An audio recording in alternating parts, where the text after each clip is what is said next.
سورہ طلاق 2-3 نمبر آیت کی گھر جا کے تلاوت کرے. رب کریم نے فرمایا وَمَن يَتَّقِ اللَّهَ يَجْعَل لَّهُ مَخْرَجًا، فرمایا جب تو اللہ سے ڈرے گا تو اللہ ہر مشکل سے نکلنے کا تجھے رستہ عطا فرما دے گا. اور کیا خوبصورت انداز ہے قرآن مجید کا، اور ہم نے اس کا لاکھوں بار تجربہ کیا، بیسوں اور سینکڑوں بار یہ چیز ذاتی طور پر پریکٹیکل سے گزری. اللہ نے فرمایا ہر مشکل سے نکلنے کا رستہ بھی دے گا وَيَرْزُقُهُ مِنْ حَيْثُ لَا يَحْتَسِبُ، اور اللہ تجھے وہاں سے رزق دے گا کہ تو نے کبھی سوچا بھی نہیں ہوگا. ایک صحابی تھے حضرت عوف بن مالک رضی اللہ تعالیٰ، کہتے میرا بچہ کافروں نے قید کر لیا، گھر میں غربت پہلے بڑی زیادہ تھی، میں دروازہ رسول پہ آیا، حضور اب کیا کروں؟ تو کہتے ہیں نبی پاک نے فرمایا بھروسہ اللہ کی ذات پہ کر، توکل اللہ کی ذات پہ کر، اور گھر جا کے تسبیح لے کے میاں بیوی بیٹھ جاؤ اور پڑھو لا حول ولا قوت الا باللہ العلی العظیم، جاؤ پڑھو جا کے. کہتے میں گھر بیٹھا ابھی چند تسبیحاں پڑھی تھی کہ دروازے پہ دستک ہوئی، دروازہ کھولا تو میرا بیٹا دروازے پہ کھڑا تھا، پلٹ کے دیکھا تو 400 بکریاں بھی لایا تھا.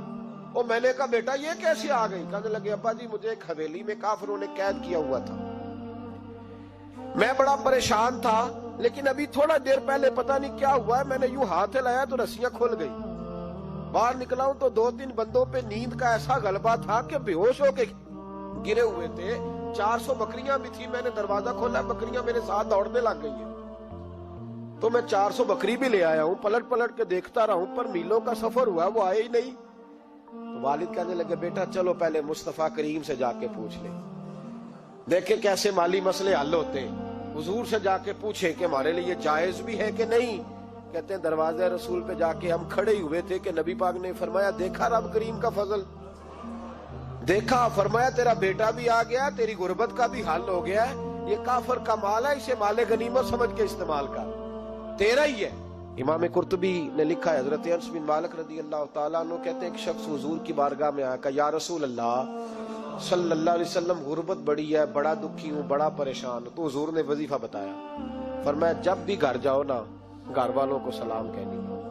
تو نبی پاک صلی اللہ علیہ وسلم نے فرمایا جب بھی گھر جا السلام علیکم کہہ اور 3 دفعہ سورۃ اخلاص پڑھ دے، اور سورت بھی وہ بتائی جو سب کو آتی ہے، قل هو اللہ احد اللہ الصمد لم یلد ولم یولد ولم یکن لہ کفوا احد.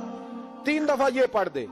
صحابی بڑے سیانے تھے، بڑے مسئلے حل کرتے تھے ہمارے، فٹافٹ بول پڑے وہ صحابی، کہنے لگے حضور میری تو چھوٹی سی فیملی ہے، کئی دفعہ بچے گھر نہیں ہوتے، ننھیال گئے ہوتے ہیں، تو پھر کیا کروں؟ حضور نے فرمایا جب گھر میں کوئی نہ ہو تو اپنے نبی پہ درود و سلام پڑھ دے، تیرے نبی کا کرم تو تیرے گھر میں ہوگا نا. حضرت انس بن مالک رضی اللہ تعالیٰ عنہ فرماتے ہیں کہ ہم انتظار میں تھے کہ بندہ واپس آئے اور رزلٹ بتائے. کہتے ہیں وہ کچھ دنوں کے بعد واپس آئے تو عجیب بات کی انہوں نے.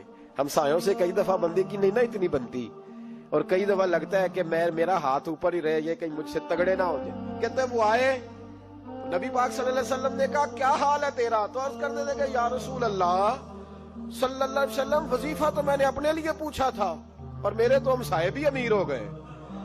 حضور وہ تو میں نے اپنے لیے پوچھا تھا، اور میرے دائیں بائیں والے لوگوں کو بڑی برکت ہوئی ہے. تو میرے محبوب مسکرانے لگے.